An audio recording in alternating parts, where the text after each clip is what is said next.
¿Sabían que los océanos que cubren más del 70% de nuestro planeta ocultan secretos más antiguos que cualquier civilización humana? Que bajo esas aguas donde han navegado exploradores y conquistadores durante siglos, se mueven objetos que desafían toda lógica conocida, objetos que pueden viajar a velocidades imposibles, sumergirse a profundidades letales para cualquier submarino y aparecer y desaparecer como fantasmas del océano. Esta noche, desde Ecos del Misterio Infinito, les revelaré la historia más extraordinaria jamás contada sobre nuestros mares. Una historia que comenzó hace más de un siglo y que continúa escribiéndose en aguas que conocemos, pero que tal vez nunca hemos comprendido realmente. Prepárense para descubrir a los verdaderos guardianes del abismo. La primera aparición, el gigante silencioso del Atlántico, septiembre de 1932.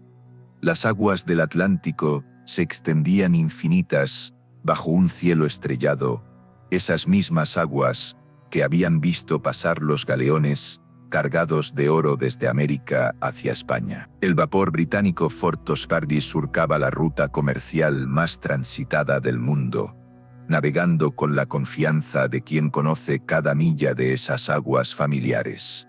El capitán y su tripulación esperaban una travesía rutinaria. El mar estaba en calma, el viento soplaba suave, y nada parecía alterar la paz nocturna que envolvía al barco como un manto protector. Pero el océano tenía otros planes. Eran las 3:15 de la madrugada cuando el vigía de proa rompió el silencio con un grito que helaba la sangre.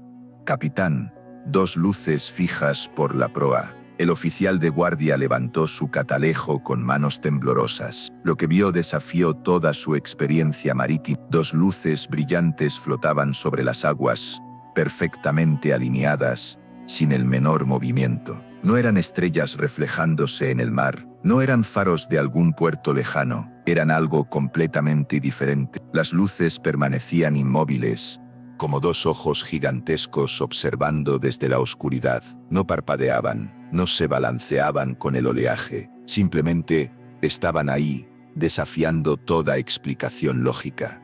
«¿Dónde está el barco?», murmuró el oficial para sí mismo, porque esas luces debían pertenecer a una embarcación, pero no se veía mástil alguno, ninguna silueta, ningún humo de chimeneas.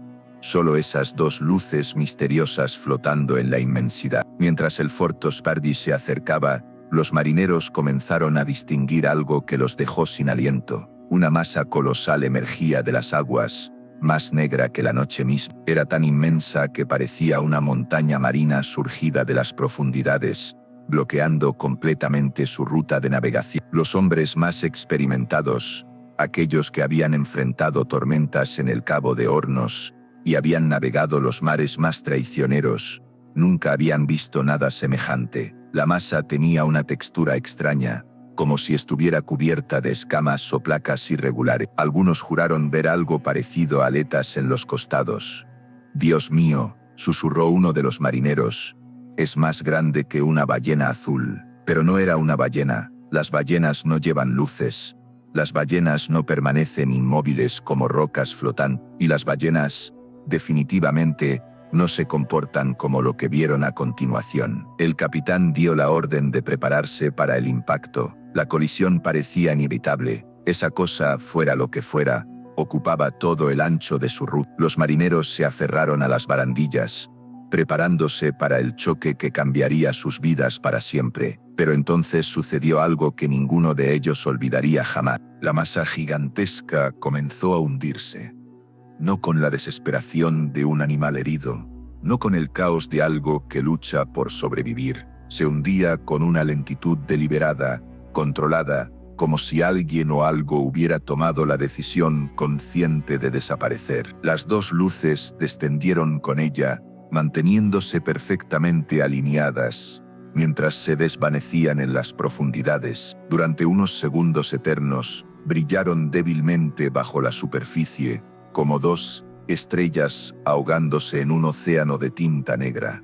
Y luego, nada. El mar volvió a estar en calma, como si nada hubiera perturbado su superficie. El horizonte recuperó su vacío familiar. Solo quedó el sonido de las olas lamiendo el casco del Fort Salisbury y el eco del viento entre las jarcias. Los marineros permanecieron en silencio, con los ojos fijos en el lugar donde había desaparecido la aparición. Esperaban que regresara, que emergiera nuevamente, que les diera alguna explicación para lo que acababan de presenciar. Pero las aguas permanecieron impasibles, guardando su secreto en las profundidades. El oficial de guardia registró el incidente en el libro de bitácora con manos que aún temblaban. 0:30, 15 horas. Avistadas 2 luces fijas de origen desconocido, masa de grandes dimensiones observada en superficie. Objeto se sumergió de manera controlada, sin explicación aparente. Cuando el Fort Salisbury llegó a puerto y la noticia comenzó a circular, algunos lo descartaron como alucinación colectiva, otros hablaron de una nueva especie de ballena gigante, pero los marineros que estuvieron allí sabían la verdad. Habían visto algo que no pertenecía a este mundo, algo que habitaba en las profundidades, y que por unos minutos terroríficos había decidido mostrarse. Lo que no sabían era que esta sería solo la primera de muchas apariciones. El océano acababa de revelar que no estábamos solos en este planeta azul. El misterio de las profundidades, el hallazgo del Elanín. 62 años después del encuentro del Fort Salisbury, cuando México celebraba su revolución y España se preparaba para transformaciones que cambiarían el mundo, la humanidad había desarrollado la tecnología necesaria para explorar las profundidades oceánicas como nunca antes. El 29 de agosto de 1964, el buque de investigación estadounidense USS Elanín navegaba por las aguas heladas frente a las costas de Chile. Era una nave convertida de carguero a laboratorio flotante, equipada con los instrumentos más avanzados de la época, arrays de sonar, magnetómetros y cámaras, capaces de descender miles de metros hacia la oscuridad absoluta del fondo marino. La misión de ese día parecía rutinaria. La tripulación debía bajar equipo fotográfico hasta una profundidad de 2,500 metros para capturar imágenes del lecho oceánico. Era el tipo de trabajo que habían realizado docenas de veces.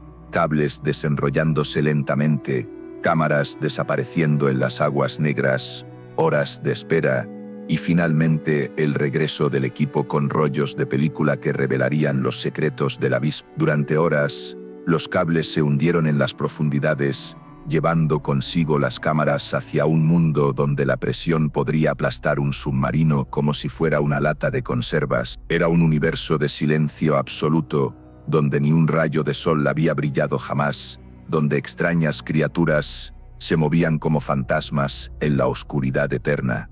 Cuando finalmente recuperaron el equipo, los rollos fueron llevados al laboratorio para su revelado, como era la rutina. La mayoría de las fotografías mostraban exactamente lo esperado, sedimentos espesos cubriendo el fondo marino como una manta gris, rocas dispersas con formas caprichosas, talladas por corrientes milenarias, y ocasionalmente, las siluetas fantasmales de criaturas abisales adaptadas a vivir sin luz. Pero entre esas imágenes familiares, había una que los dejó helados.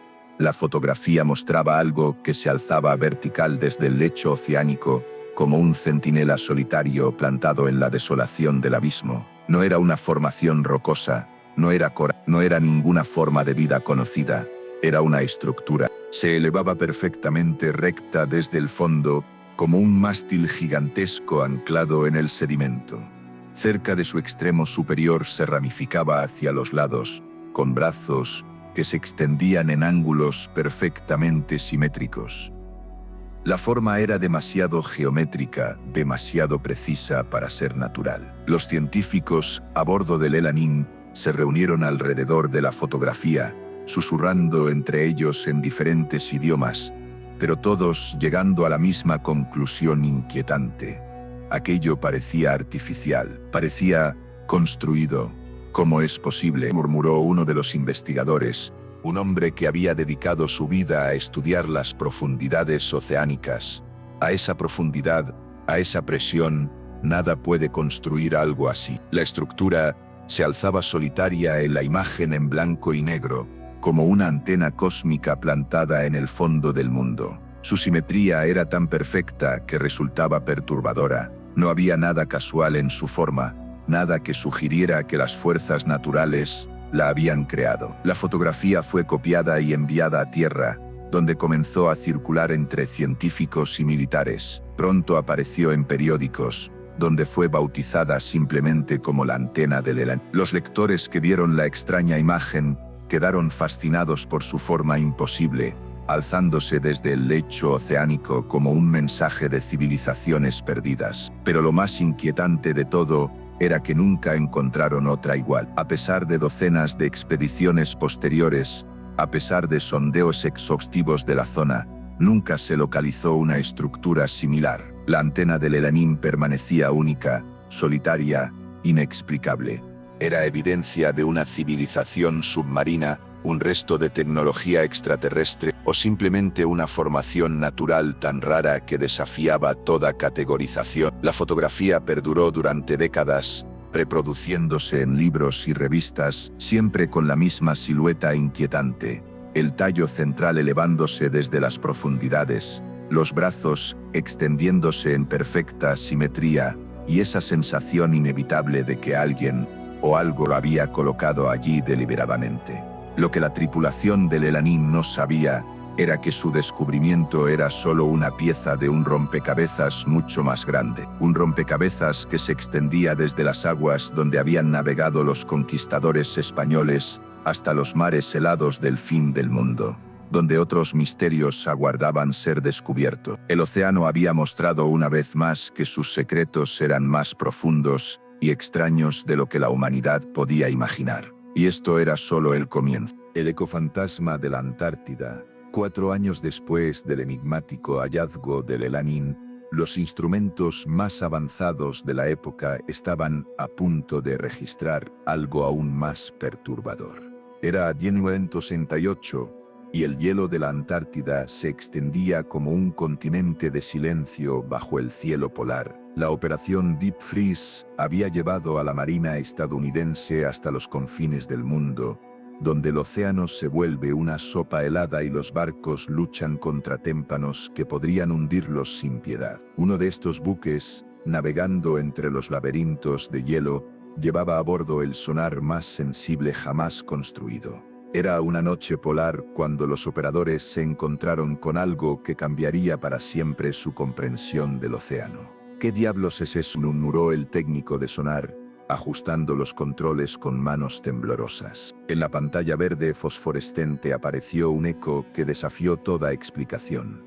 La señal mostraba un objeto masivo, sólido, descansando en el lecho marino a más de 2000 metros de profundidad. No era un iceberg, los icebergs mostraban patrones irregulares, quebrados. Esto era diferente, simétrico, artificial. El contacto se extendía por cientos de metros, con contornos demasiado regulares para ser naturales. Algunos de los operadores que vieron las lecturas lo describieron más tarde como una estructura artificial, con bordes tan definidos que parecían arquitectónicos. Mantengan el contacto, ordenó el oficial de sonar. Quiero confirmación de estas lecturas. Durante varios barridos, el objeto permaneció allí, firme y constante en las pantallas. Su forma era inconfundible, algo enorme reposaba en el fondo del océano Antártico, donde ninguna estructura humana debería existir. Y entonces,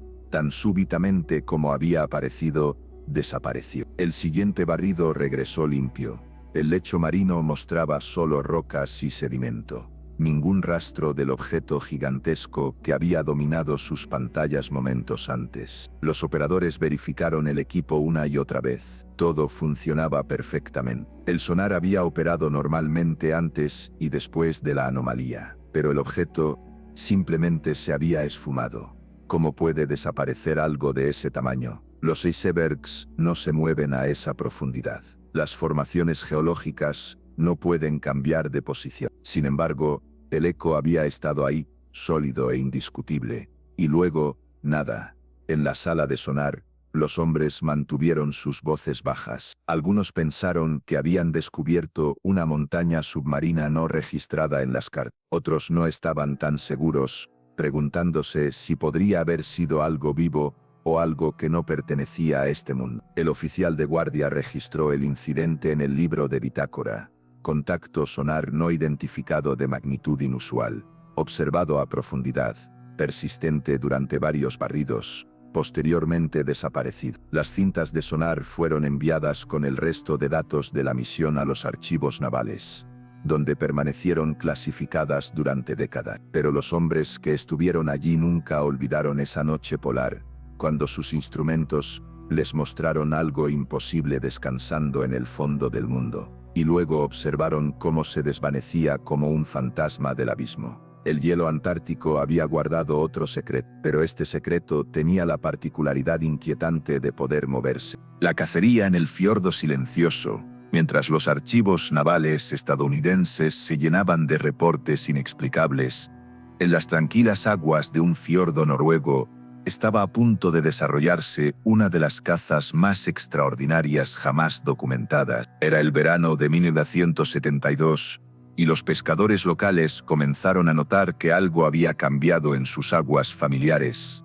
Las redes regresaban destrozadas, como si algo las hubiera cortado con cuchillas desde abajo. En más de una ocasión, las embarcaciones fueron sacudidas por impactos desde las profundidades, golpes tan poderosos que hacían tambalearse a hombres experimentados en sus cubiertas. Ondas se extendían por la superficie del agua sin ninguna fuente visible, moviéndose en líneas perfectamente rectas que sugerían algo masivo desplazándose por debajo. Pronto, otros comenzaron a reportar algo aún más extraño. Los cazadores que navegaban en botes pequeños sintieron vibraciones profundas atravesando sus cascos. El sonido no era como el canto de ballenas o marsopas, ruidos que conocían bien. Era constante, grave, deliberado. Un pulso que parecía venir de muy por debajo de ellos. Las vibraciones se sentían tanto como se escuchaban, un zumbido lento que pasaba a través de la madera y el agua por igual. Es como si algo gigantesco estuviera respirando allá abajo, describió uno de los pescadores veteranos. Un hombre que había trabajado esas aguas durante 40 años y nunca había experimentado nada similar. Las historias se extendieron rápidamente por las aldeas costeras. Pescadores compartían sus experiencias y cazadores añadían sus propios relatos. Los detalles diferían, pero el tema era el mismo. El fiordo parecía albergar algo grande y desconocido. La respuesta inicial vino de cazadores locales que lanzaron sus embarcaciones con rifles y arpones. Buscaron por el fiordo como si rastrearan un animal grande, navegando en círculos alrededor de las áreas donde se habían reportado las perturbaciones. Echaron redes una y otra vez, esperando atrapar lo que fuera que se movía bajo la superficie. Mientras los reportes se multiplicaban, más embarcaciones se unieron. Barcos pesqueros que usualmente trabajaban las aguas para su sustento ahora dedicaron su tiempo a la búsqueda. La escala del esfuerzo aumentó, y pronto fue más que una cacería local. Eventualmente, la Marina noruega envió buques para asistir. A mediados del verano, el fiordo se había vuelto inusualmente concurrido. Pequeñas embarcaciones se movían entre naves más grandes, ejecutando patrones de búsqueda y observando la superficie en busca del más mínimo. Reflectores barrían el agua después del anochecer, y hombres esperaban con rifles listos. El fiordo, normalmente un lugar silencioso quebrado solo por el sonido de remos o redes, siendo izadas, se había convertido en el escenario de una persecución a gran escala. Los reportes de la búsqueda se acumularon, pero no ofrecieron conclusiones claras. Las redes regresaron destrozadas una y otra vez, algunas desgarradas como si hubieran sido cortadas por una fuerza desde abajo. Ondas aparecían en aguas abiertas donde ninguna embarcación estaba presente, extendiéndose en círculos antes de desvanecerse de vuelta a la calma. En al menos una ocasión, los cazadores afirmaron ver una forma oscura y masiva rodando justo bajo la superficie. Era suave, amplia y diferente a los movimientos de ballenas o peces conocidos en la región. La impresión era de algo grande y pesado, moviéndose con propósito constante, Lo que más impactó a muchos fue cómo la perturbación parecía responder a la persecución. Las embarcaciones que trataban de acercarse encontraban que las ondas se desplazaban más lejos, siempre justo fuera de alcance. Cuando cortaban los motores en un intento de acercarse silenciosamente, el fiordo se quedaba quieto. Entonces, una vez que los hombres comenzaban a relajarse, el agua se agitaba nuevamente en otro punto, burbujas subiendo y estelas formándose como si la presencia se hubiera movido deliberadamente. La marina trajo equipo a la búsqueda, desplegando sonar para rastrear lo que el ojo no podía ver. Las paredes rocosas empinadas del fiordo hacían que las lecturas fueran difíciles de interpretar, dispersando señales y confundiendo a los operadores. Aún así, varios hombres del sonar reportaron detectar un contacto grande y constante. Aparecía sólido, se movía de una manera que sugería control y mantenía su forma más tiempo del que podría hacerlo un cardumen de peces. Sin embargo, cada vez que los barcos trataban de fijarse en él, el contacto desaparecía. So you've been following our journey into these oceanic mysteries, and the stories of the deep are stirring your curiosity about what lies beneath our familiar waters. We'd love to hear your thoughts in the comments below, your experiences, your questions, your own encounters with the unexplained. Los intentos de acorralar o contener la perturbación fracasaron todos. Se tendieron redes a través del fiordo solo para que regresaran hechas ironías. Las embarcaciones se alinearon para bloquear posibles rutas, pero las estelas aparecían en otros lugares como si el objeto hubiera pasado inadvertido. Se disparó al agua en más de una ocasión, se lanzaron arpones, pero nunca se hizo blanco y nunca se encontró rastro alguno. La persecución se extendió por semanas. Durante el final del verano, los hombres escrutaron el fiordo en busca de señales, pero con el tiempo, el combustible se agotó, las redes fueron arruinadas y la paciencia se desgastó. Gradualmente, la cacería fue abandonada. La marina retiró sus barcos. Pescadores y cazadores regresaron a su trabajo normal. Con la llegada del otoño, el fiordo volvió a estar silencioso. Las aguas yacían quietas, las perturbaciones se habían ido. No se vio nada más, no se recuperó ningún naufragio, no se capturó ningún animal, no surgió evidencia material para probar que había estado moviéndose en el fiordo ese verano. Lo que permaneció fueron las memorias y relatos de quienes habían participado. Pescadores hablaban de redes tiradas con una fuerza más allá de su experiencia. Cazadores repetían sus descripciones de una masa oscura y suave justo bajo la superficie. Operadores de sonar navales recordaban contactos demasiado grandes para descartar, pero imposibles de localizar. Para aquellos que estuvieron allí, el verano de 1970 recordaron las semanas cuando algo vasto e inexplicable se había movido bajo la superficie, presente, perseguido y nunca capturado. El fiordo había regresado a su ritmo usual, pero había dejado una pregunta que flotaba en el aire como la niebla matutina. ¿Qué clase de criatura, o quizás algo más que una criatura, podía jugar al escondite con una flota entera? El encuentro del río. Dos hombres y una verdad imposible.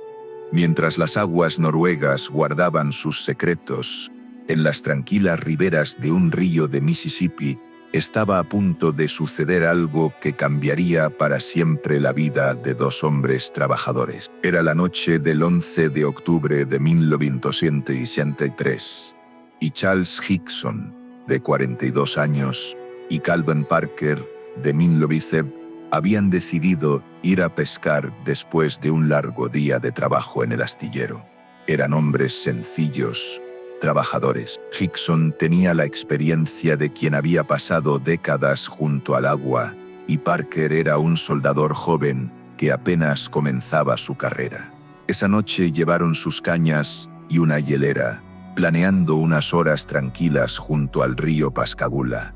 El sol ya se había ocultado. La luz se desvanecía gradualmente mientras se sentaron cerca de un sitio de astillero abandonado, lanzando sus líneas y hablando poco. Al otro lado del río, los pastos pantanosos y los árboles se alzaban como sombras contra el cielo crepuscular. Fue entonces cuando Parker notó un resplandor moviéndose sobre el agua. Al principio pensó que podría ser un barco con luces, pero la forma no era correcta. Hickson alzó la vista. Un objeto ovalado brillante estaba descendiendo, silencioso, hasta que se posó a corta distancia sobre el suelo. Los hombres describieron más tarde que tenía unos 9 metros de ancho, era metálico e iluminado desde adentro. Una luz azul los bañó. Antes de que cualquiera pudiera moverse, se abrió una escotilla. Del interior salieron 3 figuras. No caminaban tanto como se deslizaban. Hickson recordó su movimiento como suave, deliberado, sin el balanceo de pasos normales. Las figuras no eran como ninguna persona que él hubiera visto. Cada una medía aproximadamente 1,5 metros de altura, con piel gris y arrugada, y brazos largos. Sus cabezas no tenían rasgos excepto por una hendidura donde podría estar una boca. Al final de sus brazos, tenían apéndices como garras. Los hombres trataron de correr, pero la luz azul los retuvo. Parker se quedó paralizado. Hickson se sintió levantado del suelo.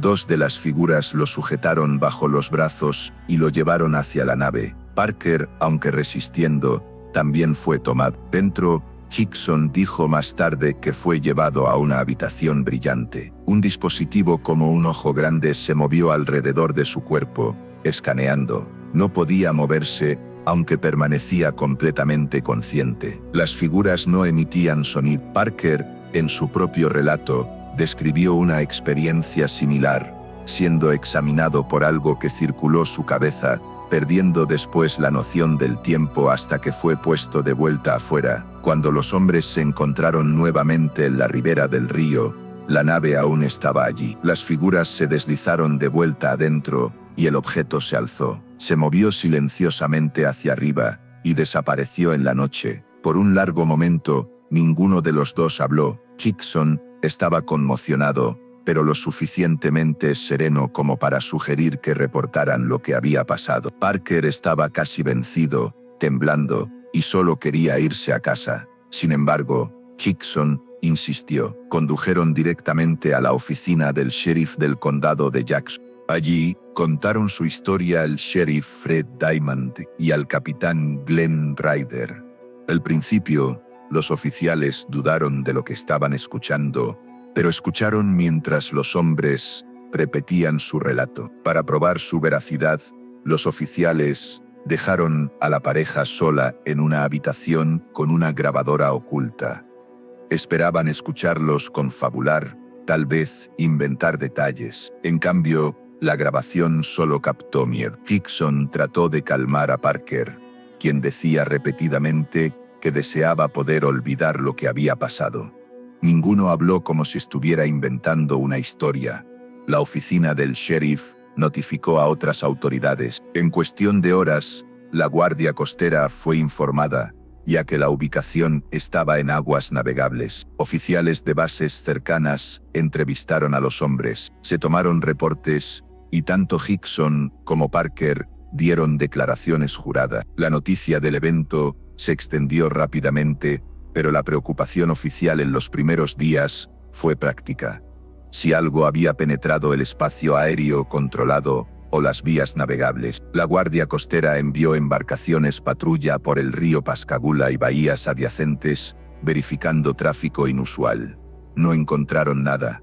En los días siguientes, Hickson y Parker se sometieron a revisiones médicas. Hickson se permitió ser interrogado bajo hipnosis, repitiendo el mismo relato de ser tomado y examinado. Parker evitó sesiones adicionales, diciendo que la memoria era demasiado para él. El archivo del caso en la oficina del sheriff creció con declaraciones, bocetos y la grabación secreta. La Guardia Costera añadió sus propios registros de patrulla, anotando resultados negativos en los barridos del río. Juntos, los documentos formaron uno de los conjuntos de testimonio más detallados en cualquier encuentro civil hasta ese momento. Semanas después, cuando se les preguntó nuevamente, Hickson mantuvo su relato palabra por palabra. Parker, aunque reació, confirmó la misma secuencia. Ambos dijeron que no tenían deseo de publicidad. Hickson explicó que su única razón para ir a las autoridades fue la seriedad de lo que habían visto y soportado. Nunca se encontró rastro físico en la ribera del río, el suelo no tenía marcas de aterrizaje, el agua no llevaba residuo inusual. El único registro permaneció en el testimonio de los hombres y los reportes oficiales archivados después de esa noche de octubre. Años después, copias de la cinta del sheriff salieron a la superficie, aún llevando las voces crudas de los dos pescadores. Firme en el caso de Hickson, casi quebrada en el de Parque. Los registros de la Guardia Costera también permanecieron, listando patrullas en el canal Pascagoula, cada una terminando de la misma manera, sin contacto.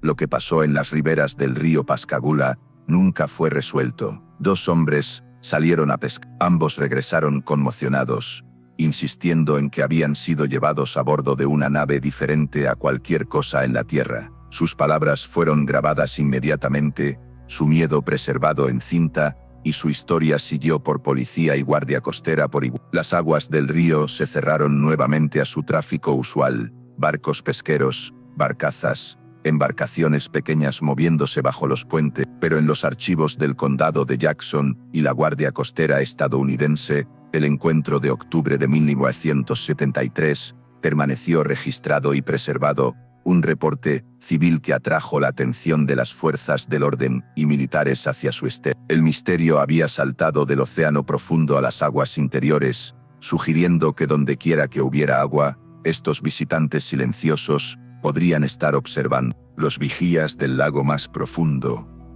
Mientras el mundo se enfrentaba a los últimos años de la Guerra Fría, en las profundidades heladas del lago más profundo de la Tierra, estaba a punto de ocurrir un encuentro que desafiaría todo lo que creíamos saber sobre los límites de la vida bajo el agua. El lago Baikal, en el corazón de Siberia, es una maravilla natural que guarda más secretos que cualquier océano. Con más de 1 milla de profundidad en algunos lugares, sus aguas son tan cristalinas que se puede ver hasta 30 metros hacia el abismo. Para principios de los años 80, las unidades navales soviéticas entrenaban allí regularmente, usando el lago para probar equipos de buceo, resistencia y operaciones bajo hielo. Pero durante un ejercicio de rutina, varios buzos descendieron hacia las profundidades del Baikal para lo que debería haber sido una inmersión estándar. Estaban equipados con trajes convencionales, tanques de oxígeno y comunicación. Las condiciones eran normales al principio: luz tenue desde arriba, columnas de burbujas, y las laderas rocosas descendiendo hacia la oscuridad. Entonces, la rutina se quebró como cristal. Los hombres reportaron ver formas moviéndose en el agua alrededor de ellos. Al principio asumieron que era otro equipo de buceo, pero mientras las figuras se acercaban, los detalles se enfocaron con una claridad que los dejó helados. Describieron formas humanoides enormes, de casi 3 metros de altura, moviéndose con facilidad en el agua densa, sin tanques de oxígeno visibles, sin equipo de buceo estándar. En cambio, los seres parecían usar coberturas pálidas y ajustadas, y cascos redondeados que ocultaban rasgos claros. «Dios santo», gritó uno de los buzos a través del comunicador. «No son de los nuestros». Al menos 3 de estas figuras fueron avistadas. No se apresuraron hacia los buzos ni se retiraron. En cambio, se cernían a distancia, moviéndose lentamente como si se sintieran cómodos a esa profundidad imposible para cualquier ser humano. Los buzos intentaron acercarse. Se dieron órdenes de capturar uno, usando redes. Ese intento terminó el encuentro de la manera más dramática posible. Las figuras se aceleraron sin propulsión visible, cubriendo distancia más rápido de lo que cualquier humano podría bajo el agua. Los buzos soviéticos dieron persecución, excediendo sus límites de seguridad. Varios hicieron ascensos descontrolados. 3 desarrollaron enfermedad de descompresión severa. Se intentó tratamiento de emergencia, pero no todos sobrevivieron. El incidente fue registrado oficialmente como un accidente de entrenamiento. Aquellos que habían estado presentes hablaron diferentemente. Recordaron el avistamiento de formas humanoides justo antes del accidente. En relatos internos, Los buzos sobrevivientes describieron los movimientos de los seres en detalle. Uno los comparó con caminar por el aire, sin prisa pero imposiblemente rápido cuando se sintieron amenazados. Otro recordó cómo sus coberturas pálidas parecían casi luminosas en la luz filtrada del Baikal, haciéndolos visibles incluso mientras se retiraban hacia aguas más profundas. Estas observaciones, breves como fueron, se fijaron en la memoria, un fragmento de claridad antes del caos de ascensos de emergencia. Los reportes no se detuvieron ahí. En los años siguientes, unidades soviéticas y pescadores locales notaron extrañas luces subacuáticas. Esferas de iluminación se alzaban desde las profundidades, se cernían bajo el hielo y desaparecían nuevamente. Las patrullas registraron contactos de sonar demasiado grandes y constantes para ser cardúmenes de peces, pero imposibles de rastrear por mucho tiempo. Al menos una embarcación patrulla naval registró un incidente donde su operador de sonar rastreó un contacto sólido del tamaño de un pequeño submarino. El objeto se mantuvo firme a profundidad, luego se alzó rápidamente antes de desaparecer del alcance. La tripulación no reportó perturbación de superficie acompañante. Para ellos, sugería algo operando fuera del rendimiento de cualquier vehículo conocido. El incidente de los buzos, combinado con los relatos posteriores, le dio al Baikal una reputación dentro de los archivos soviéticos como un lugar donde aparecían fenómenos subacuáticos inusuales. No se recuperó evidencia física. Las descripciones permanecieron solo en testimonio. Después del colapso de la Unión Soviética, fragmentos de estos relatos circularon más ampliamente. Los elementos esenciales se mantuvieron iguales: buzos militares, formas humanoides sin equipo, un intento de captura y consecuencias serias. Lo que hace destacar los relatos del Baikal es la superposición de fuentes: buzos, tripulaciones patrulla y pescadores locales, todos describiendo eventos inusuales dentro de la misma región y marco temporal. Aunque no idénticos, los reportes compartían un patrón: seres u objetos moviéndose con facilidad donde los límites humanos colapsan rápidamente. El caso del lago Baikal es notable por quien hizo el reporte. Estos fueron personal militar entrenado operando bajo condiciones controladas. Su descripción de seres moviéndose libremente a gran profundidad, inmunes a la presión y sin equipo de respiración, permanece sin explicación. En años posteriores, continuaron surgiendo avistamientos de esferas luminosas y grandes contactos de sonar, pero ninguno igualó la extrañeza del encuentro directo de los buzos. Las aguas heladas del Baikal habían revelado algo más que peces antiguos y formaciones rocosas. Habían mostrado que incluso en el lago más profundo del mundo, la humanidad podría no estar sola. El teatro de luces del Pacífico. 2 décadas después del encuentro helado en Siberia, las cálidas aguas del Pacífico estaban a punto de convertirse en el escenario de uno de los espectáculos más extraordinarios jamás presenciados por pescadores comerciales. Era 1995, y las flotas atuneras que trabajaban cerca del monte submarino San Juan, aproximadamente a 150 millas al oeste de California, estaban experimentando noches que romperían para siempre su rutina familiar. El monte submarino San Juan era una montaña oceánica amplia, con su cima aún muy por debajo de la superficie, pero lo suficientemente poco profunda como para atraer peces en grandes números. Las flotas atuneras trabajaban el área durante días seguidos, colocando redes y palangres a través de las corrientes. Las noches eran largas pero familiares: luces de cubierta ardiendo, redes siendo izadas y tripulaciones descansando por turnos. Era un mundo de trabajo duro y ritmos predecibles, donde cada capitán conocía sus aguas como el rostro de un viejo amigo. Pero una de esas noches, múltiples embarcaciones reportaron algo que transformó el océano familiar en algo completamente alien. Las tripulaciones describieron el agua como súbitamente iluminada desde abajo, no la manera en que la fosforescencia brilla cuando es perturbada, sino una radiancia amplia y uniforme, como si una hoja de luz hubiera sido encendida bajo la superficie. «Capitán», gritó el contramaestre del barco atunero Santa María, «mire hacia abajo». El capitán José Mendoza, un veterano de 30 años en esas aguas, miró por la borda y no pudo creer lo que veían sus ojos. El resplandor era tan fuerte que el casco de su embarcación proyectaba una sombra hacia arriba, de la manera en que lo haría bajo la luz del día.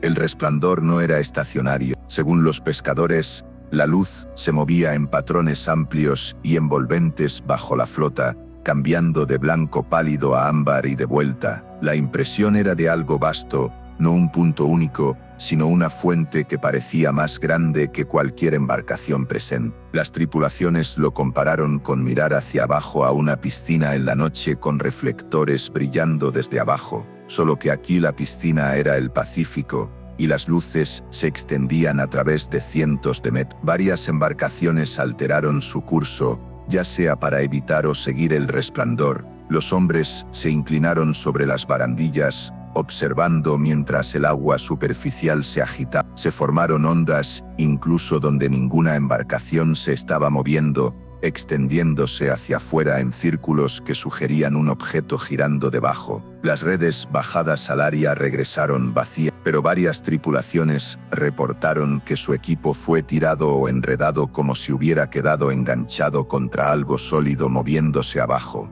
La palabra se transmitió por la flota por radio. Al menos media docena de barcos reportaron el fenómeno esa noche, registrando tiempos y posiciones. Algunos describieron ver la luz alzarse más cerca de la superficie, lo suficientemente brillante como para mostrar los contornos de peces dispersándose arriba de ella. Otros dijeron que la iluminación se extendía a lo largo de la cresta del monte submarino, como si una fuente estuviera viajando por su cima. Es como si alguien hubiera encendido las luces de una ciudad entera allá abajo, reportó por radio el capitán Miguel Herrera del pesquero Esperanza. Pero se está moviendo, Dios mío, se está moviendo. Cuando la luz se alejó, varias tripulaciones dieron persecución, siguiendo con sus motores, mientras observaban el resplandor desvanecerse en aguas más profundas. Cada vez la radiancia disminuía gradualmente hasta que desaparecía, dejando la superficie oscura nuevamente. Horas después, apareció en otro sector, nuevamente bajo la flota trabajadora. El patrón se repitió: luz masiva, movimiento deliberado, y luego desvanecimiento hacia las profundidades. Los reportes llegaron a tierra rápidamente. La flota atunera estaba acostumbrada a viajes largos y difíciles, pero las tripulaciones también conocían el valor de registrar eventos inusuales. Varios capitanes archivaron reportes no solo con sus compañías, sino también con la Guardia Costera, anotando el incidente por razones de seguridad. La preocupación era simple: si un submarino o embarcación grande había estado operando tan cerca de sus redes, el riesgo de colisión o enredo era real. Los equipos de revisión de la Guardia Costera registraron las posiciones y confirmaron que ningún ejercicio de la Marina estadounidense había sido programado en esa región en ese momento. Algunas semanas después, embarcaciones patrulla operando desde puertos de California reportaron ver ondas superficiales inusuales en la misma área, aunque sin las exhibiciones luminosas notadas por los pescadores. Nada más fue agregado al registro oficial. Lo que hace notable el caso del monte submarino San Juan es la escala de la observación. No fue un testigo único en el mar, sino múltiples tripulaciones a bordo de embarcaciones trabajadoras, hombres que conocían el agua y el comportamiento de la luz en su superficie. Sus descripciones fueron consistentes: un resplandor masivo moviéndose bajo la flota, lo suficientemente grande como para convertir el Pacífico en lo que un capitán llamó un piso de cristal iluminado desde abajo. No se dejó rastro físico y no siguió explicación concluyente. Algunos de los hombres sugirieron que podría haber sido una nave militar usando luces de alta potencia. Otros descartaron esa idea, señalando que la iluminación era mucho más grande y constante que cualquier cosa que hubieran visto jamás, y que la Marina había negado operar en el área. Al final, el asunto permaneció sin resolver. Para aquellos que estuvieron allí, la noche se distinguió de todas las demás. En medio de la rutina de pesca, el monte submarino se había convertido en el escenario de algo que se reveló solo en luz, vasto y silencioso, bajo la superficie. Nunca fue capturado, nunca identificado, pero fue presenciado por docenas de hombres en el mar que concordaron en una cosa: lo que pasó bajo sus barcos esa noche no era como nada que hubieran visto antes. Los cazadores silenciosos del Caribe, los patrones de luces bajo el mar, no se desvanecieron con las flotas californianas.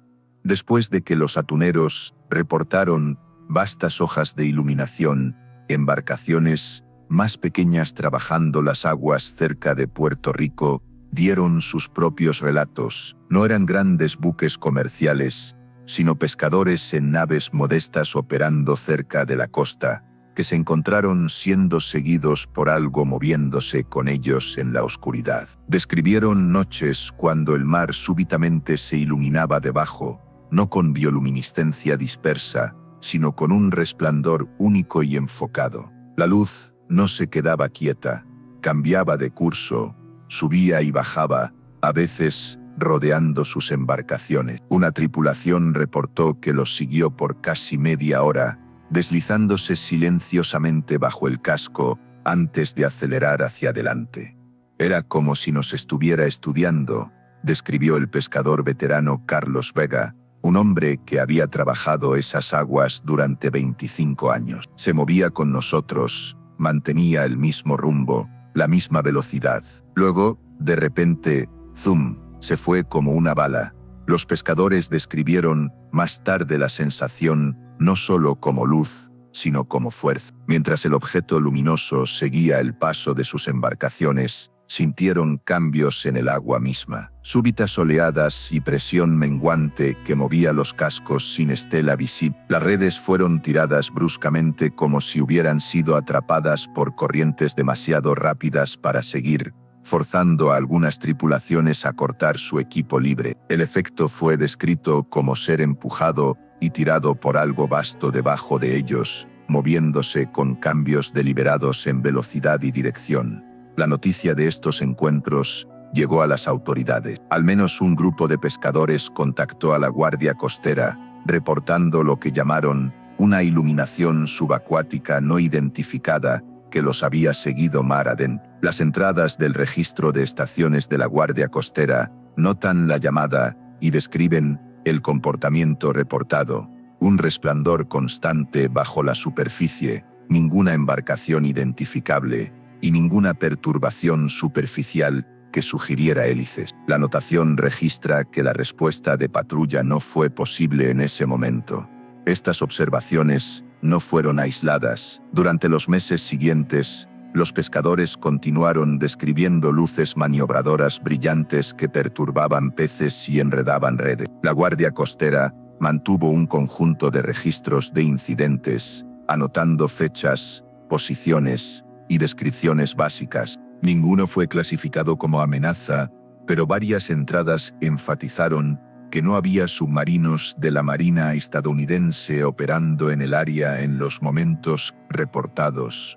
Lo que hace notables los relatos de Puerto Rico es la superposición de testimonio. Pescadores civiles, acostumbrados al mar y a la luminiscencia natural, describieron luces que se comportaban como objetos sólidos maniobrados. Las patrullas de la Guardia Costera trabajando independientemente registraron detalles similares: haces móviles, contactos de sonar rápidos y la impresión de algo grande y dirigido bajo la superficie. No se hizo recuperación y no siguió explicación oficial. El caso permaneció como una secuencia de avistamientos registrados que apuntaban al mismo tema. Bajo el Caribe, al igual que en mares del norte y el Pacífico, había veneos cuando el agua misma parecía ocultar objetos moviéndose con intención, vislumbrados solo como luz y velocidad antes de desvanecerse nuevamente.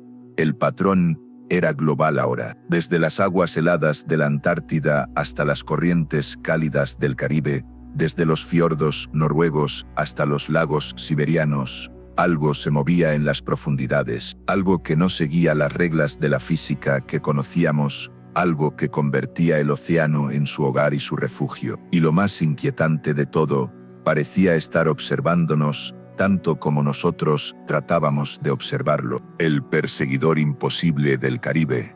Retrocedamos en el tiempo hasta 1973, cuando el mundo vivía bajo la sombra de la Guerra Fría, y cada movimiento en los océanos podía significar la diferencia entre la paz y la guerra. En esas aguas tensas del Caribe, cerca de Puerto Rico, la Marina estadounidense estaba a punto de rastrear algo que desafiaría todo lo que creían saber sobre lo que era posible bajo las olas. El portaaviones USS Wasp y sus escoltas trabajaban en un área de entrenamiento aproximadamente a 75 millas al norte de Puerto Rico. La Guerra Fría estaba en su apogeo, y la guerra antisubmarina era una prioridad absoluta. Los grupos de portaaviones practicaban detectar, rastrear y neutralizar submarinos hostiles en la cuenca profunda del Caribe, donde el fondo marino se precipita a profundidades extraordinarias. Esta vez,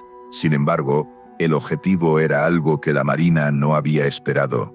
¿Qué diablos es eso?, murmuró el operador de sonar del USS Princeton, uno de los cruceros escolta, mientras ajustaba los controles con manos que comenzaban a temblar. Los reportes describieron el contacto como apareciendo súbitamente en el sonar durante maniobras coordinadas. No se comportaba como un submarino conocido. En cambio, registró velocidades mucho más allá de lo que cualquier casco de esa era podría lograr.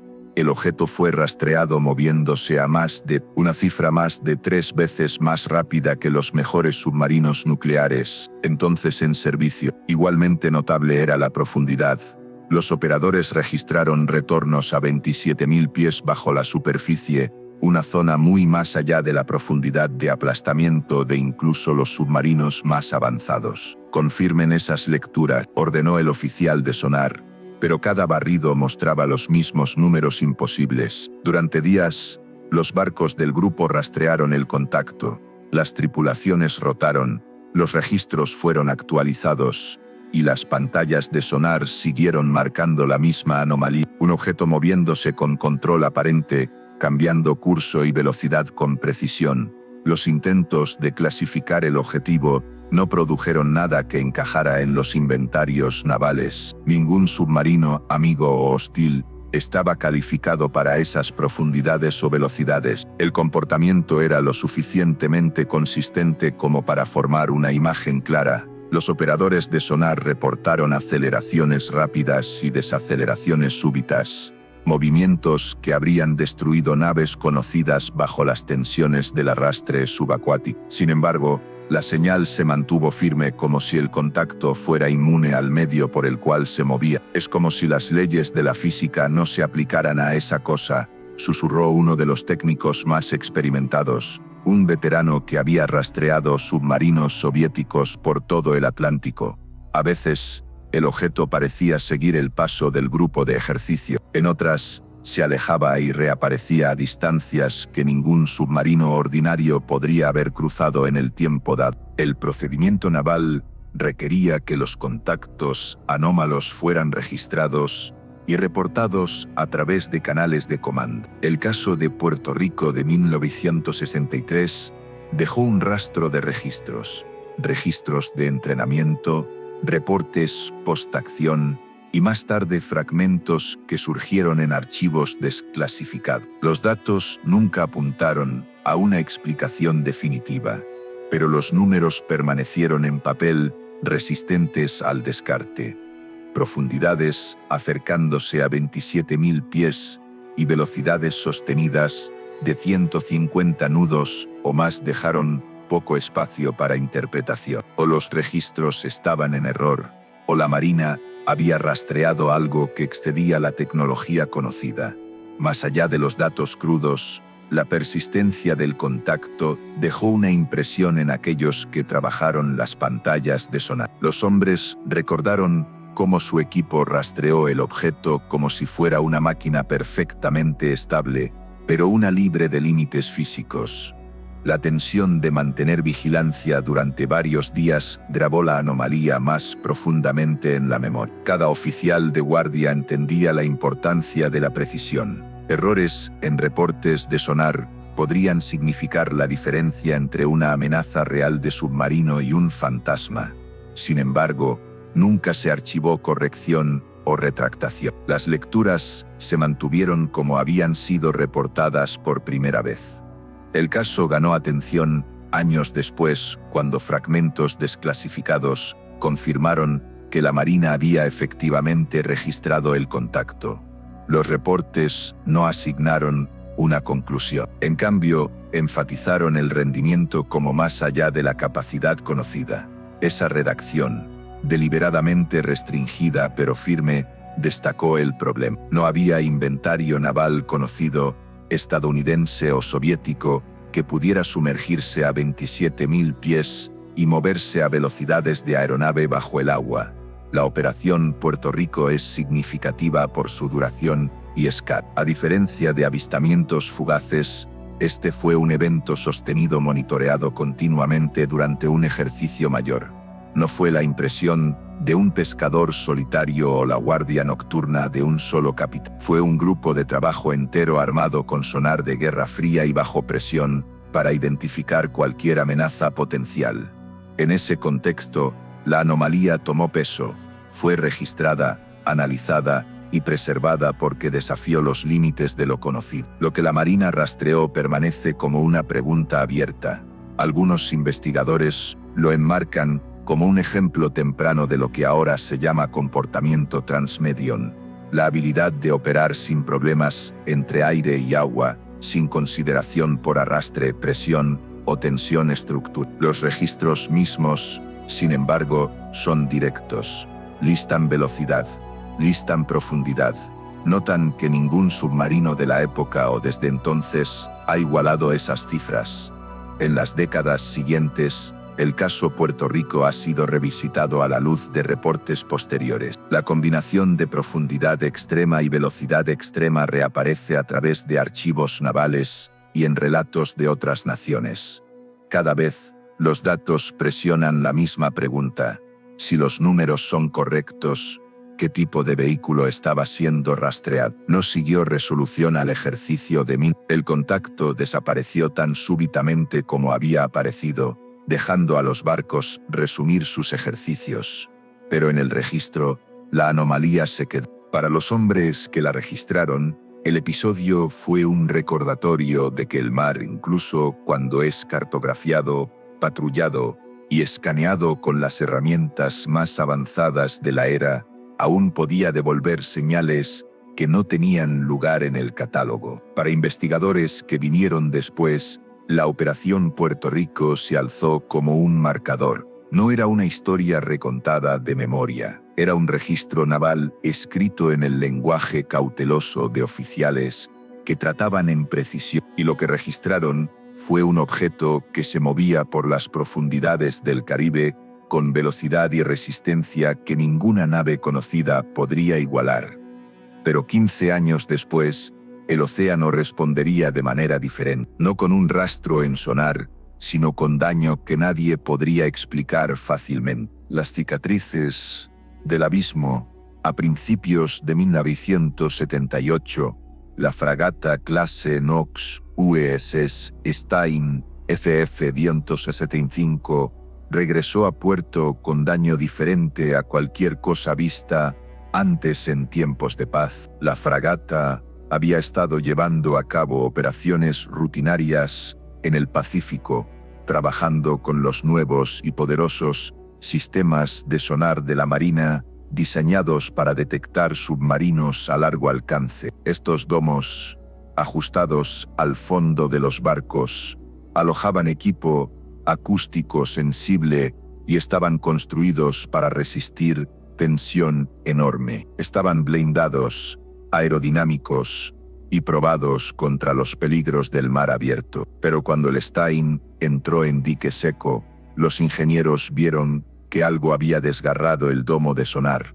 «Santísima Virgen», exclamó el jefe de ingenieros, un veterano mexicano-americano que había visto de todo en sus 20 años de servicio naval. ¿Qué clase de demonio pudo hacer esto? El domo mismo estaba cubierto en cortes y rasguños como si un conjunto de garras o cuchillas hubiera rasgado a través de él. Más de la mitad del recubrimiento protector había sido arrancado. En lugares, secciones enteras de la cubierta de fibra de vidrio estaban desgarradas.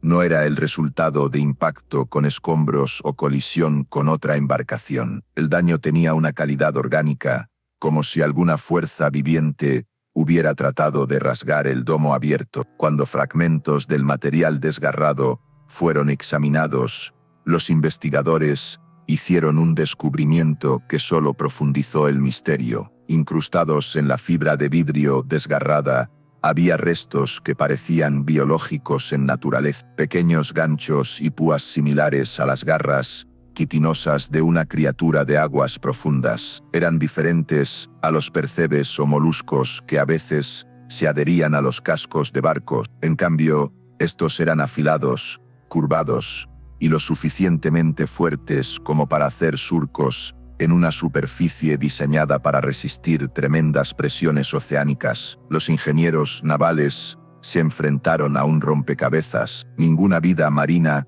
conocida igualaba el tamaño implicado por el daño. Calamares y pulpos fueron considerados, pero la escala de las marcas excedía mucho lo que incluso el calamar gigante más grande podría producir. El domo de sonar era masivo, y los cortes se extendían a través de él en arcos amplios. Para infligir ese tipo de daño, cualquier criatura u objeto que había hecho contacto habría necesitado tanto gran tamaño como fuerza inmensa. «Es imposible», murmuró el doctor Rorides, el biólogo marino llamado para examinar las muestras. «No hay nada en nuestros océanos capaz de esto, nada que conozcamos». Los registros oficiales de reparación anotaron el incidente, registrando la condición del domo y los rastros biológicos inusuales, pero no se archivó conclusión. La Marina no emitió una declaración pública, ni afirmó haber identificado la fuente. En cambio, el USS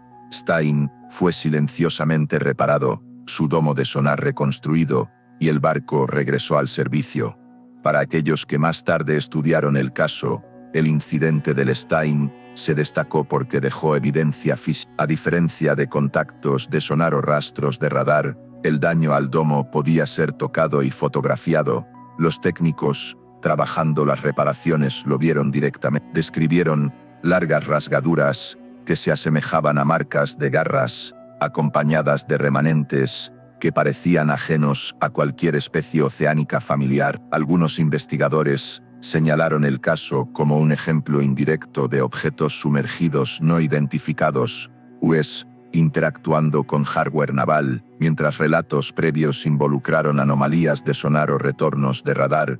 Aquí la evidencia era material. Algo no solo había estado presente, sino que había entrado en contacto físico con un barco naval lo suficientemente violento como para deshabilitar parte de su equipo más sensible. El caso del USS Stein fue silenciosamente archivado, pero continuó circulando entre círculos navales y más tarde investigadores de ovnis.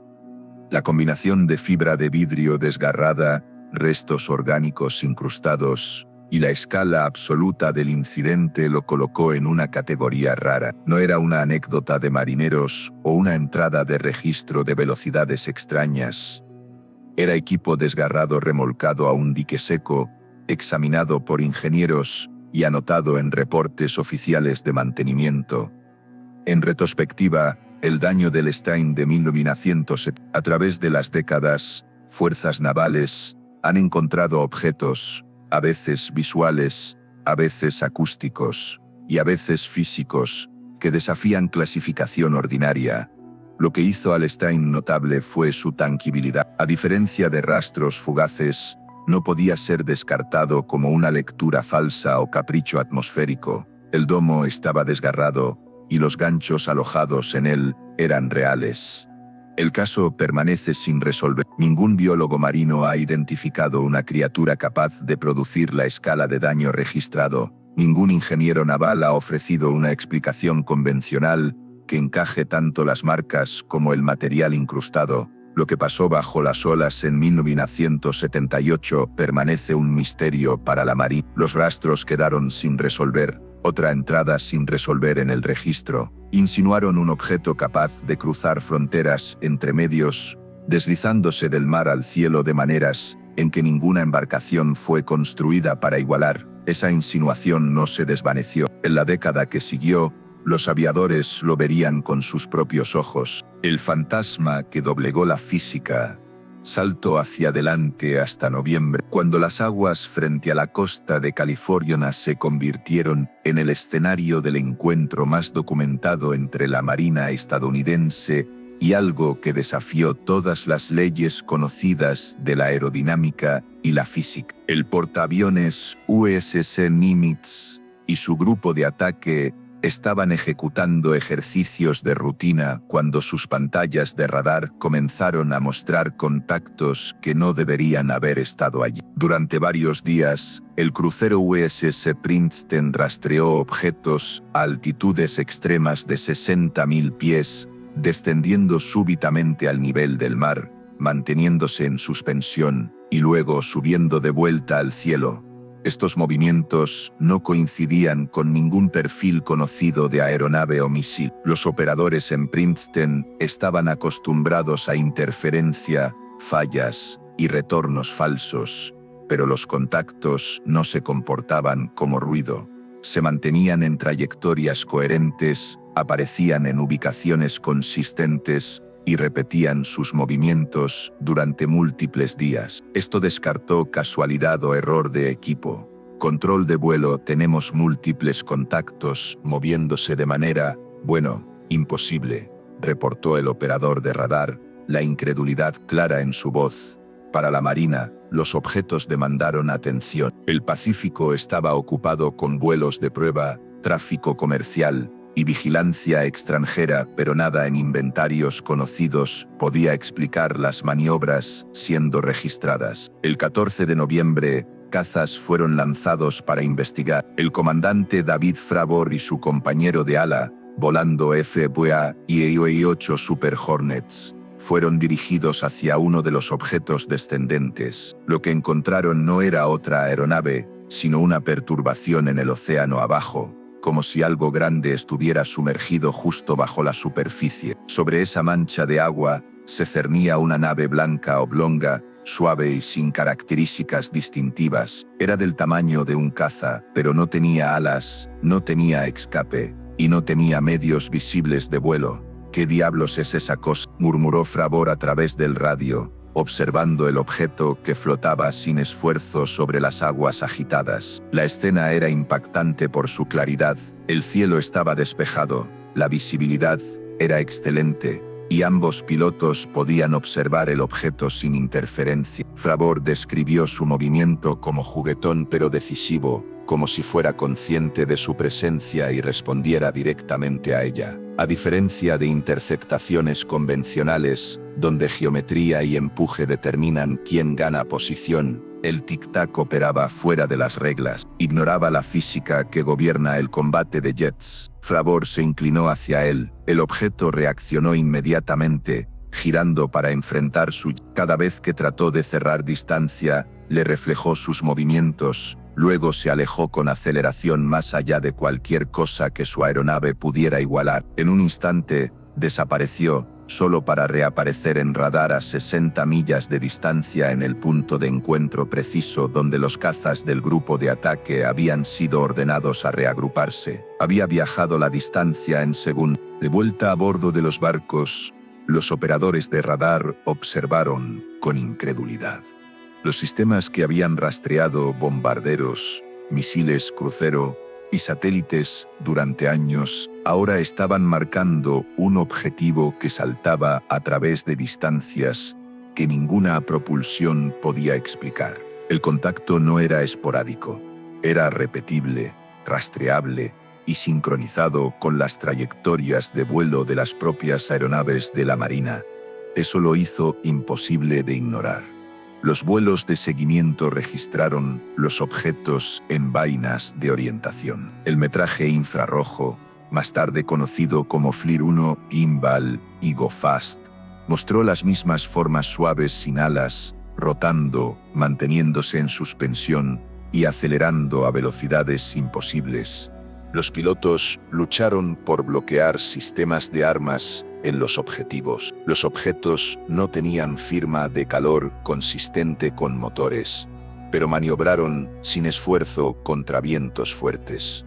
Para los aviadores, los datos del sensor confirmaron lo que sus ojos ya habían visto. El tic-tac no tenía cola, no tenía rotor, no tenía toma, no tenía alas y no tenía pluma. Volaba sin ninguna de las cicatrices de propulsión que cada aeronave deja atrás. En cambio, se deslizó por el cielo como si la inercia y el arrastre fueran irrelevantes. Lo que distinguió el encuentro del Nimitz no fue solo el testimonio de pilotos, sino el registro en capas. Los operadores de radar en Princeton habían rastreado los contactos durante días. Observadores visuales los confirmaron en vuelo, y vainas de sensores avanzados los capturaron en cinta. No era una anomalía fugaz, sino una observación coordinada a través de múltiples plataformas navales. La Marina había visto anomalías antes, destellos extraños, luces inexplicables, reportes de pilotos que persistían solo en memoria. Pero aquí, la cadena de evidencia era multidominio. El radar dio velocidad y altitud. Los pilotos dieron vista y descripción. Las vainas dieron imágenes que podían ser reproducidas, ralentizadas y analizadas. Cada pieza reforzó las otras, construyendo un caso que no podía ser descartado como percepción errónea. Los registros y datos fueron recolectados. Como en décadas anteriores, el material fue enviado por la cadena de comando, pero esta vez, fragmentos eventualmente se filtraron más allá de canales clasificados. Cuando el metraje fue liberado años después y reconocido como genuino por el Pentágono, el caso se convirtió en una piedra angular moderna. El rendimiento descrito permanecía inexplicable. El tic-tac había descendido decenas de miles de pies en segundos.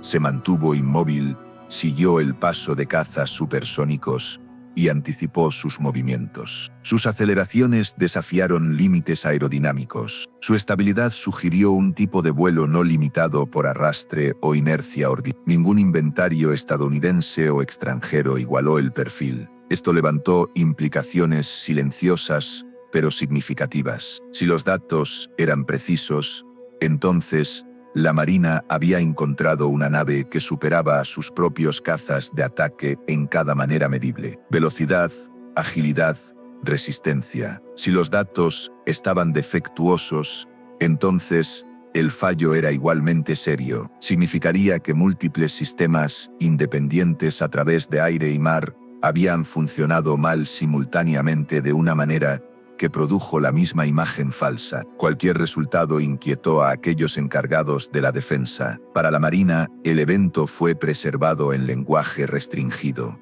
no identificado. Sin embargo, para los aviadores y operadores involucrados, se alzó como el contacto más extraordinario de sus carreras. Los datos no describían rumor o especulación. Describía una nave que se movió por espacio aéreo estadounidense, seguro, con habilidades que ninguna tecnología conocida poseía. Lo que el grupo de ataque Nimitz rastreó permanece sin resolver. Algunos lo enmarcan como el caso más claro de capacidad transmedium, la sugerencia de que los mismos objetos vistos sobre el océano también podrían moverse dentro de él. Otros advierten que el evento demuestra algo más simple, que incluso los sistemas de defensa más avanzados aún pueden ser confrontados por lo desconocido. El caso perdura porque fue más que una historia. Dejó atrás cintas, rastros de radar y testimonio que convergió. Para la Marina, fue otra entrada en un archivo largo de anomalías. Para el público, fue un momento cuando el telón se levantó,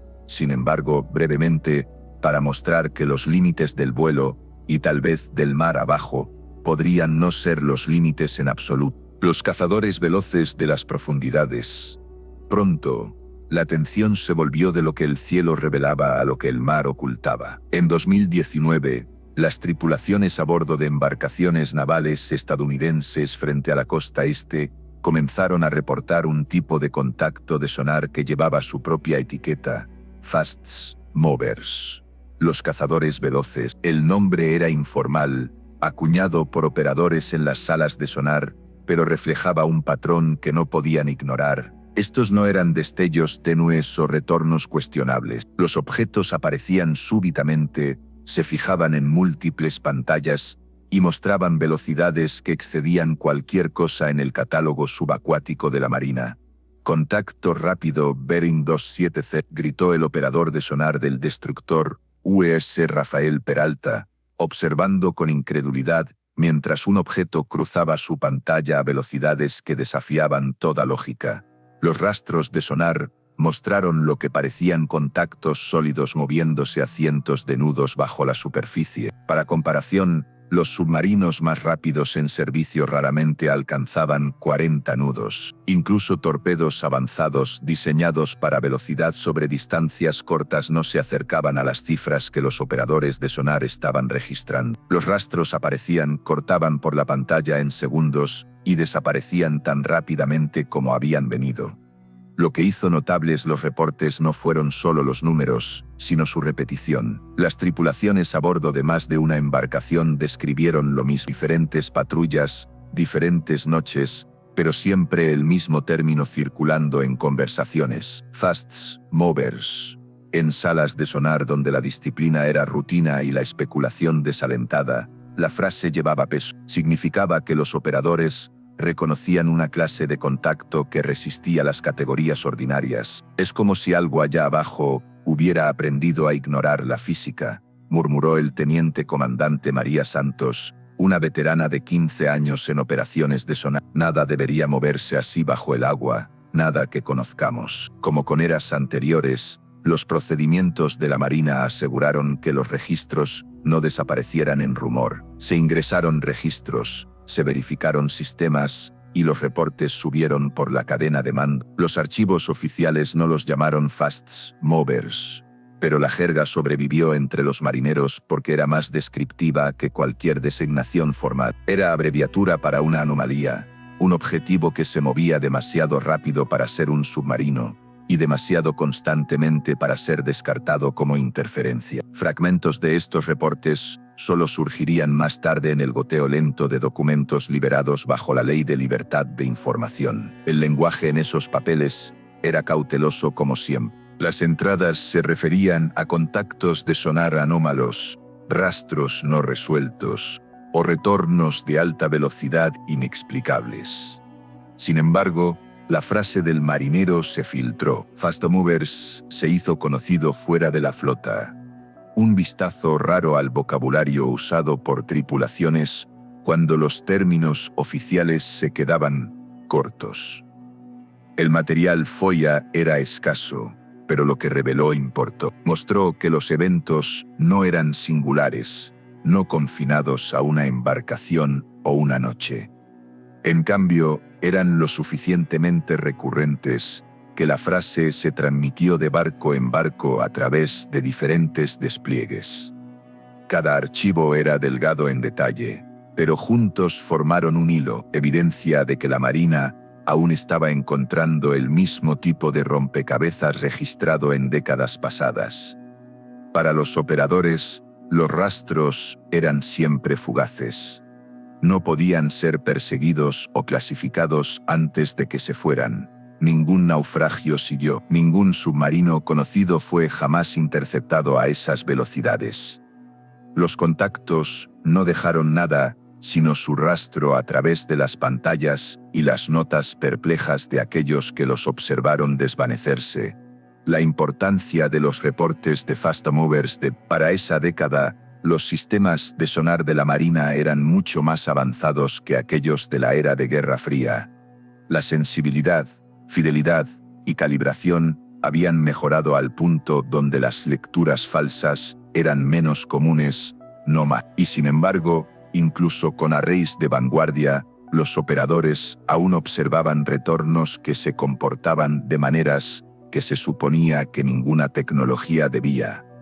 Para investigadores, eso agudizó el problema. Si equipo avanzado aún estaba registrando velocidades muy más allá de submarinos, entonces, descartar los contactos como error se volvió más difícil. O los sensores estaban funcionando mal a través de múltiples barcos de maneras similares.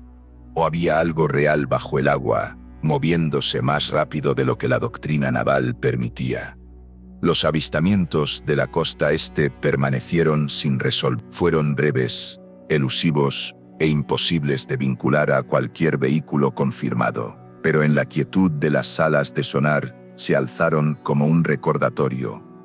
Incluso en una era de sensores de precisión y vigilancia constante, el océano aún devolvía señales que resistían clasificación. Los marineros los llamaron fast movers, porque esa era la única descripción que encajaba. En los archivos oficiales fueron dejados en eso, anómalos, inexplicables y marcados solo como otra entrada en el registro largo de la Marina de contactos, que se movían demasiado rápido para pertenecer a cualquier cosa conocida. Las teorías del abismo, guardianes o viajeros, con reportes extendiéndose de salas de radar hasta pantallas de sonar.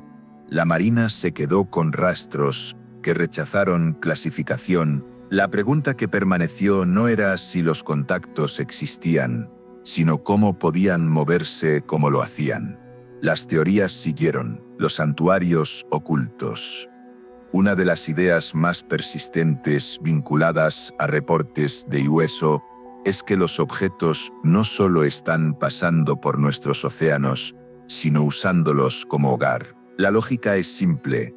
El mar cubre la mayor parte del planeta, protege actividad de observación casual, y sus propiedades acústicas pueden enmascarar movimientos del sonar de maneras que tierra y aire no pueden. Donde el cielo está abierto a satélites, las profundidades del océano permanecen mucho más difíciles de vigilar. Piénsenlo, reflexionó el doctor Carlos Mendoza, oceanógrafo de la Universidad de Barcelona, que había estudiado los reportes durante décadas. Si yo fuera una civilización avanzada visitando este planeta, ¿dónde me escondería? En las fosas más profundas, donde ningún humano puede alcanzarme. La hipótesis coloca sitios ocultos en los lugares a los que los humanos raramente van. Los sistemas de fosas del Pacífico, las crestas del Atlántico, las cuevas a lo largo de costas escarpadas y bajo las capas de hielo. La fosa de las Marianas, con profundidades mayores que la altura del Everest, ha sido sugerida durante mucho tiempo como una ubicación. En el norte, la fosa noruega y los corredores del lecho marino ártico han generado especulación similar después de contactos repetidos registrados en la era de Guerra Fría. Incluso el Caribe profundo, donde se han registrado grupos de avistamientos desde Puerto Rico hasta las Bahamas, es nombrado como candidato. En cada caso, la geografía ofrece ocultación y relatos repetidos de luces alzándose o desapareciendo cerca de estas mismas regiones alimentan la idea más. Algunos de los combustibles más fuertes para la teoría vienen de anomalías bajo hielo. Durante patrullas tanto estadounidenses como soviéticas, operadores de sonar reportaron retornos que parecían viajar bajo las capas polares, moviéndose con velocidades que ningún submarino podría lograr. Si los objetos podían transicionar entre mar y aire, como sugieren los encuentros del Nimitz y posteriores, entonces establecer base bajo hielo ofrecería tanto cobertura como acceso a múltiples teatros. Cuevas literales a lo largo de islas volcánicas o plataformas continentales son otra opción, especialmente en áreas donde tripulaciones pesqueras han descrito objetos deslizándose en aguas de acantilado sin señal de emergencia. Pero todo esto permanece circunstancial. Ningún sondeo ha descubierto la infraestructura de una base. Ninguna sonda ha filmado estructuras tipo hangar a profundidad. Lo que existe son patrones, grupos de reportes cerca de fosas, anomalías bajo hielo y rastros de sonar en los mismos corredores a través de décadas. Para defensores, Los patrones sugieren más que coincidencia. Para analistas cautelosos, marcan zonas donde corrientes oceánicas, acústica y observación humana se superponen para crear terreno fértil para interpretación. La teoría de base oculta sobrevive porque se alinea con los datos. Los objetos aparecen, desaparecen y a veces reaparecen en corredores que tendrían sentido para ocultación. Sin embargo, sin prueba física, permanece condicionada. Un recordatorio de cuánto del océano aún está sin observar y que fácilmente podría ocultar lo que los ojos de superficie no pueden. La tecnología Transmedium, si bases ocultas explican dónde los objetos no identificados podrían residir. La propulsión Transmedium aborda cómo se mueven. El término implica más que velocidad. Sugiere maestría de la frontera misma. Cambiar del agua al aire sin pausa requiere control sobre dos fluidos muy diferentes, uno denso y resistente, el otro delgado y turbulento. Sin embargo, los reportes describen naves que cruzan esta interfaz sin problemas, sin turbulencia, salpicadura u onda de choque. Es como si hubieran resuelto un problema que ni siquiera sabemos que existe, explicó la Dra. Isabel Fernández, física teórica del Instituto Tecnológico de Buenos Aires. Nuestros submarinos están diseñados para agua, nuestros aviones para aire, pero estos objetos parecen tratar ambos como el mismo medio. Los submarinos tradicionales están formados para minimizar arrastre bajo agua, mientras las aeronaves están formadas para manejar flujo de aire. Estos diseños son mutuamente exclusivos. Sin embargo, las llamadas naves Transmedium parecen ignorar tales limitaciones. No muestran superficies de control, no hélices, no escape. Los reportes de velocidades subacuáticas excediendo 150 nudos, giros de ángulo recto súbitos y ascensos instantáneos desde profundidad al aire abierto son consistentes con rendimiento más allá de límites hidrodinámicos o aerodinámicos. Los números importan porque rompen modelo. Incluso torpedos experimentales que usan supercavitación, formando burbujas alrededor de sus cascos, son inestables a alta velocidad y carecen de maniobrabilidad. En contraste, relatos de hueso describen objetos que no solo superan a los submarinos más rápidos, sino que también pivotan, se mantienen en suspensión y suben a voluntad. Las explicaciones fundamentadas permanecen especulativas. Algunos ingenieros hablan de efectos de campo que podrían reducir arrastre alterando densidad de fluido alrededor de una nave, o mecanismos de acoplamiento que controlan gradientes de presión en la frontera de superficie. Pero estos permanecen como ideas, no afirmaciones. Lo que persiste es el patrón. Observaciones a través de décadas que sugieren vehículos tratando mar y cielo como un medio continuo singular. La posibilidad humana, si la propulsión Transmedium sugiere tecnología más allá de la ingeniería actual, el contrapunto natural es mirar hacia adentro. ¿Podrían estas naves pertenecernos? La historia militar está llena de proyectos mantenidos clasificados durante décadas, desde aeronaves stealth hasta drones subacuáticos.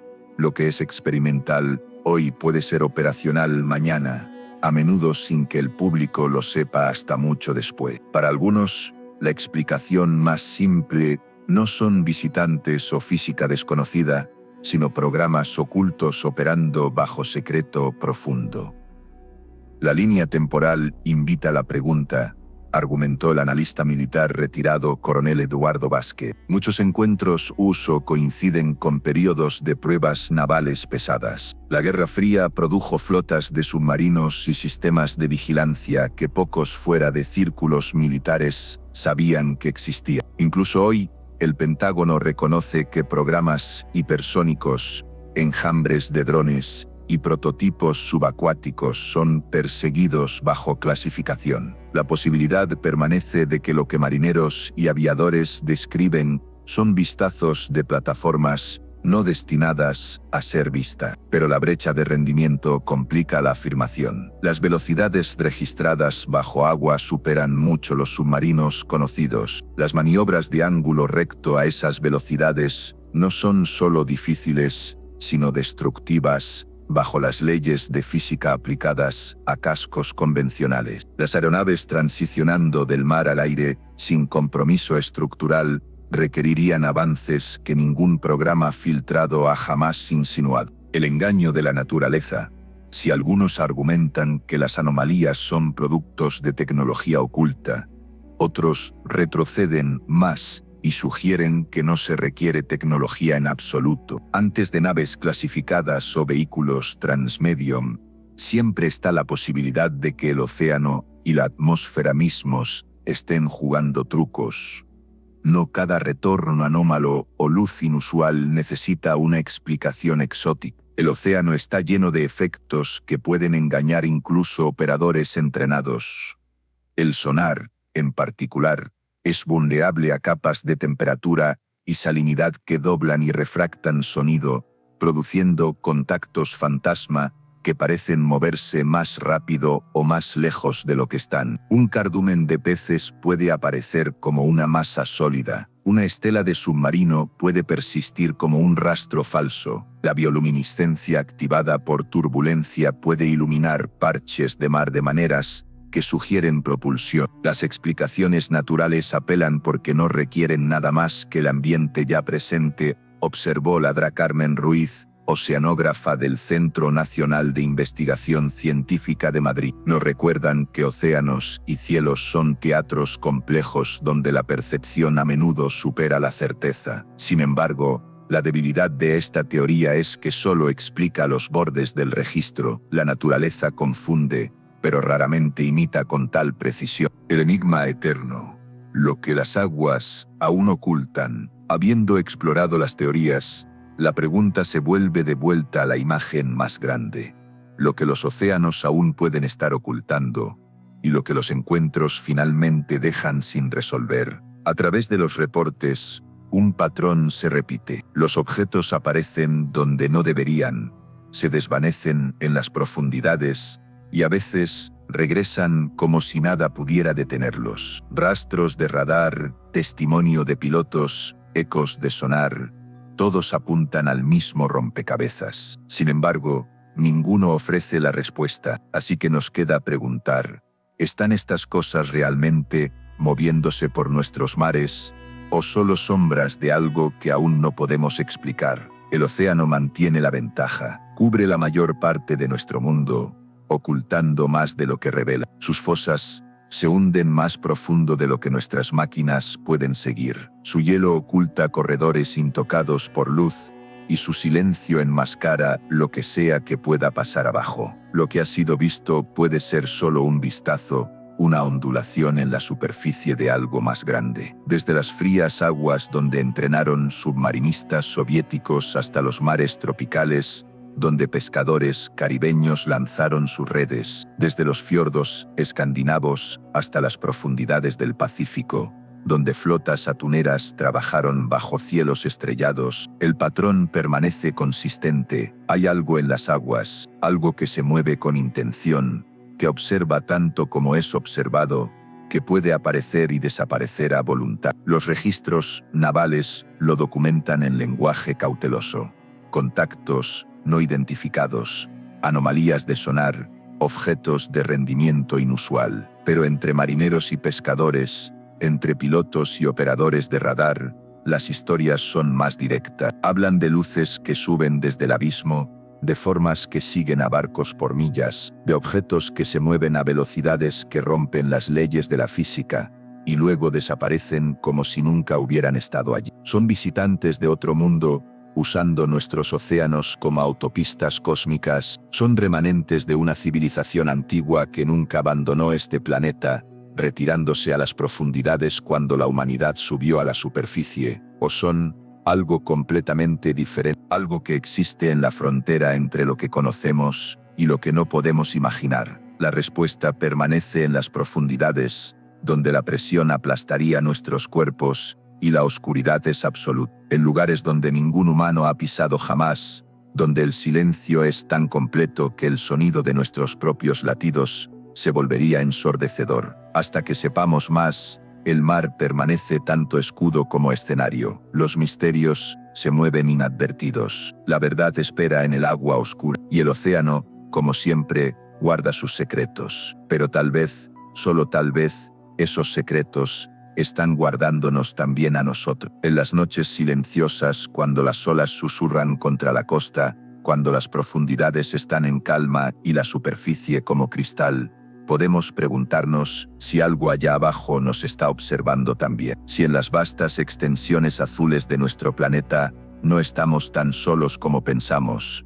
Los guardianes del abismo continúan su vigilia silenciosa, moviéndose en las sombras, entre mundos, esperando el momento cuando finalmente emerjan de las profundidades para revelarse ante la humanidad. Hasta entonces, sus historias viven en los susurros de marineros, en los archivos clasificados de armadas mundiales, y en los sueños de aquellos que han visto las luces bajo las olas. Y en las noches tranquilas como esta, cuando el mundo se prepara para dormir, podemos cerrar los ojos, imaginar las maravillas que aún esperan ser descubiertas, en las profundidades infinitas de nuestros océanos misteriosos, porque algunos secretos son demasiado grandes para ser revelados de una vez, y algunos guardianes prefieren permanecer en las sombras, observando, esperando, protegiendo los misterios del agua profunda. Que descansen suavemente, queridos oyentes de Ecos del Misterio Infinito, que sus sueños los lleven a viajes seguros a través de océanos de posibilidades, donde cada ola susurra historias de maravillas aún por descubrir. Y recuerda, en algún lugar bajo las aguas que rodean nuestros continentes,